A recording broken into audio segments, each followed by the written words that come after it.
सतगुरुदेव की जय। सर्वसंगत से प्रार्थना है, सत्संग प्रारंभ हो रहा है। कृपया सत्संग स्थल पर शांतिपूर्वक विराजमान होकर के श्रद्धा से सत्संग सुने। परमेश्वर की प्यारी आत्माओं से पुनर्निवेदन है, सत्संग प्रारंभ हो रहा है। कृपया सत्संग स्थल पर शांतिपूर्वक विराजमान होकर के श्रद्धा से सत्संग सुने। सत सही पूर्ववा तीर्थ, इसके विषय में क्या बताया है? एक पूर्ववा नामक राजा था और वो ब्रह्मा जी की सभा में चला गया। वहां ब्रह्मा जी की लड़की सरस्वती बहुत सुंदर थी, वहां बैठी थी। और जब तक इस प्राणी को तत्व ज्ञान नहीं है, इनमें बकवाद की जावड़े बकवादा की गिठड़ी बांध जाग रहे, तो उस राजा ने एक बांदी अपनी नौकरानी के माध्यम से पता करा ये लड़की कौन है। उसको पता चला ब्रह्मा की लड़की है। तो उसने संदेशा भिजवाया कि आप मेरे साथ गलत संबंध करना चाहते हो। तो उसने स्वीकृति दे दी ब्रह्मा की बेटी ने। वो दोनों वहां से निकल गए। कोई 1000 वर्षों तक एक नदरिया के ऊपर किनारे पर वो बकवाद करते रहे। एक दिन ब्रह्मा जी ने देख लिया, ब्रह्मा जी ने श्राप दे दिया और वो वहां फिर कहते वह लड़की थी ना, उसकी वह तो दरिया बन गई, नहर में पानी बन गया, कर्म ठोको और दरिया डूब के मर गई होगी श्रम की मारी। और फिर पूर्वा ऋषि ने वहां बैठकर तपस्या की। वो तपस्या के करता होगा, उसके वियोग में बकवाद खड़ी होगी उसने। तो वो कहते वहां जाने पर सब दुख दूर हो जाते हैं। उनकी कथा सुनते ही पाप लगे। तुम दुख दूर की बात करते हो इसे पापियों की। अच्छा गजब। आप थोड़ी सी झलक दिखाता हूं, देखो। ये है ब्रह्म पुराण। ब्रह्म पुराण केवल हिंदी गीता प्रेस गोरखपुर से प्रकाशित है। ये गीता प्रेस गोरखपुर से प्रकाशित है। ये वही गोविंद भवन कार्यालय कोलकाता का संस्थान। अब इसके 172 पृष्ठ पे संक्षिप्त ब्रह्म पुराण ब्रह्मा जी कहते हैं, आगे देखो। उससे आगे पुरूर्वस नामक तीर्थ है। उसके दर्शन की बात तो यह है कि स्मरण मात्र से पापों का नाश हो जाता है। बहुत सारा गधे हो गया, लेकिन उसका उस तीर्थ को याद कर लें तब भी पाप नाश हो जाते हैं। एक समय राजा पुरूर्वा ब्रह्मा जी की सभा में गए। वहां देव नदी सरस्वती ब्रह्मा जी के पास बैठी हंस रही थी। वह रूपवती देवी को देखकर राजा ने उर्वशी से पूछा, ब्रह्मा जी के पास यह रूपवती साध्वी स्त्री कौन है? यह तो सबसे सुंदर युवती है और अपने सौंदर्य के प्रकाश से इस सभा को उद्दीत कर रही है। उर्वशी ने कहा, ये कल्याणमयी ब्रह्मा कुमारी देव नदी सरस्वती है। दर्शकों, इससे भी स्पष्ट है कि देवी सरस्वती और देवी सावित्री दो अलग अलग देवियां हैं तथा देवी सरस्वती श्री ब्रह्मा व देवी सावित्री की पुत्री है, न कि ब्रह्मा की पत्नी। चलिए इस प्रसंग को आगे देखते हैं। ये कल्याणमयी ब्रह्मा कुमारी देव नदी सरस्वती है। ये प्रतिदिन आती जाती रहती है। यह सुनकर राजा को बड़ा विस्मय हुआ। उन्होंने उर्वशी से कहा, इसको मेरे पास बुलाओ। उर्वशी ने जाकर राजा का संदेश सुनाया। सरस्वती ने स्वीकार कर लिया तथा अपनी प्रतिज्ञा के अनुसार वह पुरूर्वा के पास आई। राजा ने सरस्वती नदी के तट पर उसके साथ अनेक वर्षों तक विहार किया, मौज मस्ती की। यह देख मैंने, ब्रह्मा जी कह रहे हैं, तब सरस्वती को साप दे दिया। मेरे साप के कारण वह मृत्यु लोक में ही लुप्त हो गई और कहीं दिखाई नहीं देती। जहां सरस्वती नदी गंगा में मिली है, वहां पहुंचकर राजा पुरूर्वा ने तपस्या की और महादेव जी की आराधना करके गंगा जी के प्रसाद से संपूर्ण अभीष्ट प्राप्त कर लिया। तब से उस स्थान का नाम पुरूर्वा तीर्थ है। सरस्वती संगम और ब्रह्म तीर्थ पड़ गया। वहां सिद्धेश्वर नामक प्रसिद्ध महादेव जी रहते हैं। वह तीर्थ समस्त कामनाओं का देने वाला थरा शर्स है। देखिए मूर्ख बना रखे। अभी न पढ़ते आना भी शर्मान लागी। हम पहले इसी नशर पर रहे थे, इसे डंगे पर रखे इसमें पुराणों में। ऐसे मूर्ख बनाए गए नकली संत में। अब देखो, तीर्थ वो स्थान है जहां किसी ने कोई साधना की, चल किसी ने थोड़ी बहुत साधना कर भी ली तो वो लेकर चला गया अपनी पुण्य को वहां। अब जैसे किसी ने, कई अच्छे स्थान भी हैं, जैसे राजा जनक ने लिखा है कि कई हजारों यज्ञ करिए एक स्थान पर, वहां पानी पुणी का अच्छा प्रबंध था, बड़ी दरिया थी और काफी लोग वहां आते थे राजा के, उसमें धर्म यज्ञ की उसने, अच्छी बात है वो कर गया। तो राजा जनक ने कर लिया, वो तो ले गया अपने पुण्यों को स्वर्ग में। अब वहां उस स्थान पर क्या रह गया, कुछ भी को ना। जैसे किसी ने एक अपने साथ वाले मकान तक एक हमाम दस्ता मांग लिया और उसने क्या किया कि उसमें कुछ अपनी सुगंधित सामग्री कूटी और सामग्री को कूट के उसमें पोंछ के धो के वो हमाम दस्ता उनका वापस सौंप दिया।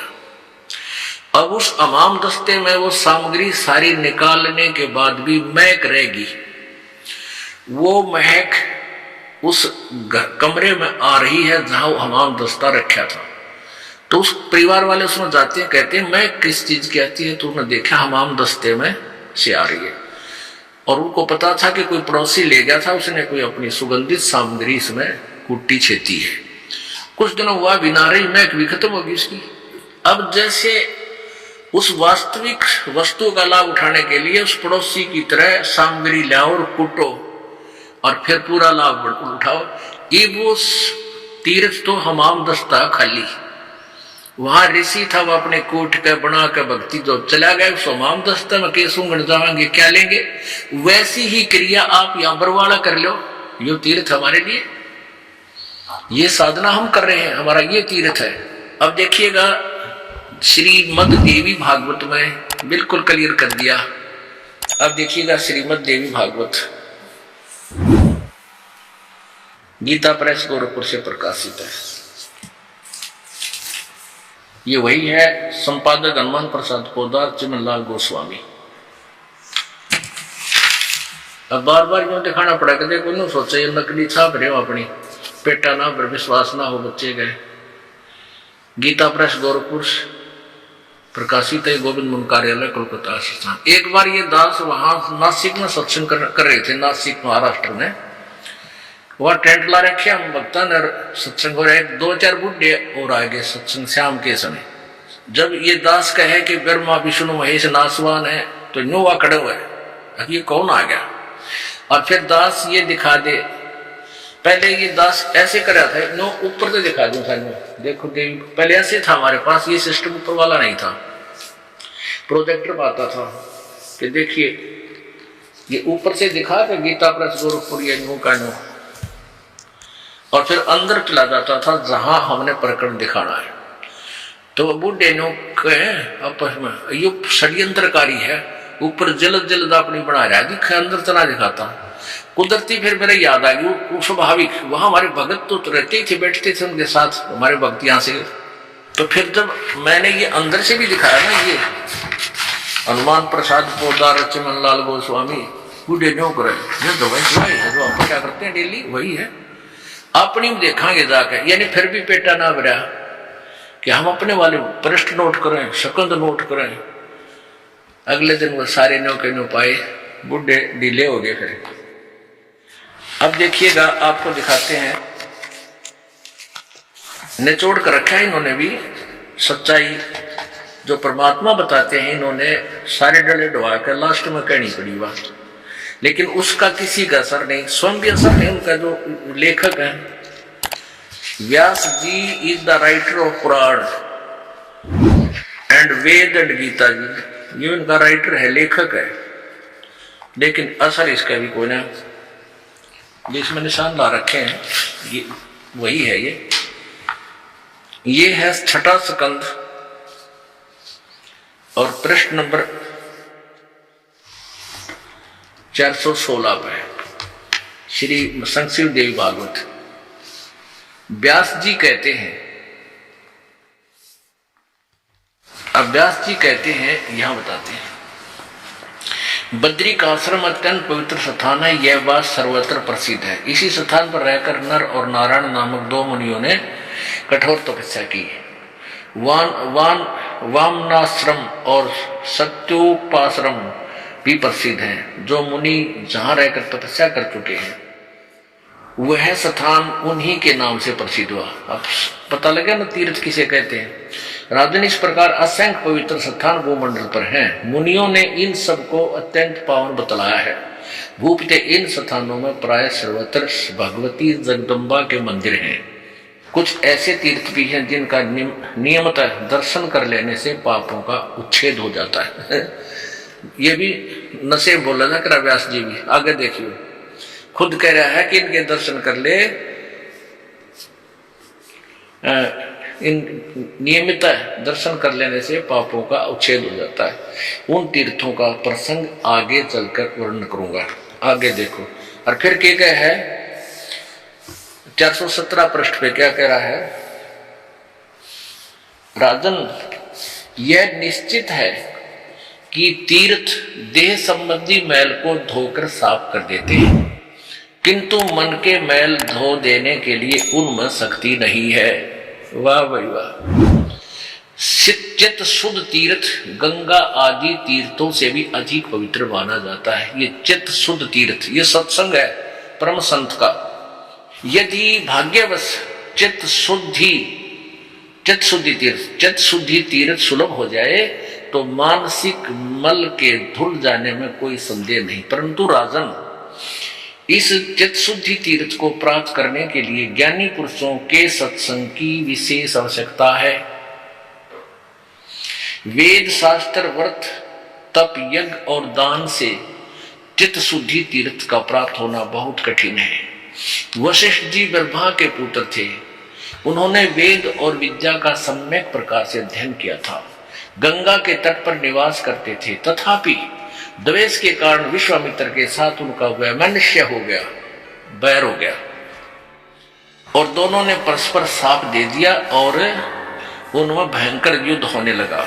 राजन, व्यास जी कहते हैं, व्यास जी बता रहे हैं, राजन, इस प्रकार वशिष्ठ और विश्वामित्र का परस्पर युद्ध छिड़ गया था, जिससे उन दोनों को ही महान कष्ट भोगना पड़ा। नरेंद्र, दानों मानों एवं देव योनि से संबंध रखने वाले कौन ऐसा व्यक्ति जगत में है, रखने वाला देव योनि से संबंध रखने वाला ऐसा व्यक्ति कौन जगत में है, जो अहंकार पर विजय प्राप्त करके निरंतर सुख से समय व्यतीत करता है।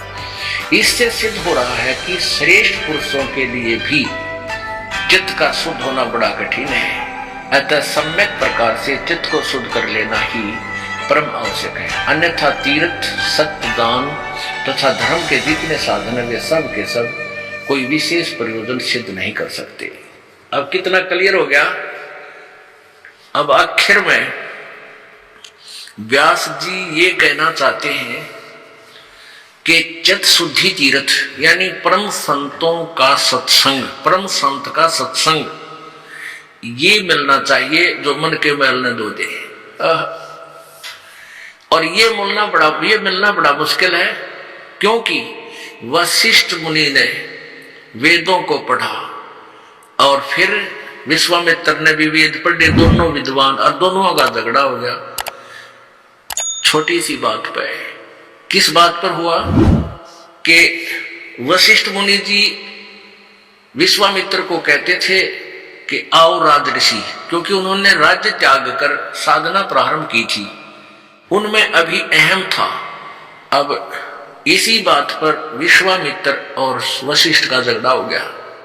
विश्वामित्र ने वशिष्ठ मुनि जी के पहले तो उनका आपस में लठबाजा, फिर विश्वामित्र ने वशिष्ठ के 100 बेटों की हत्या कर दी। वो अरे महर्षियों, 100 पुत्र मार दिए वशिष्ठ के। अब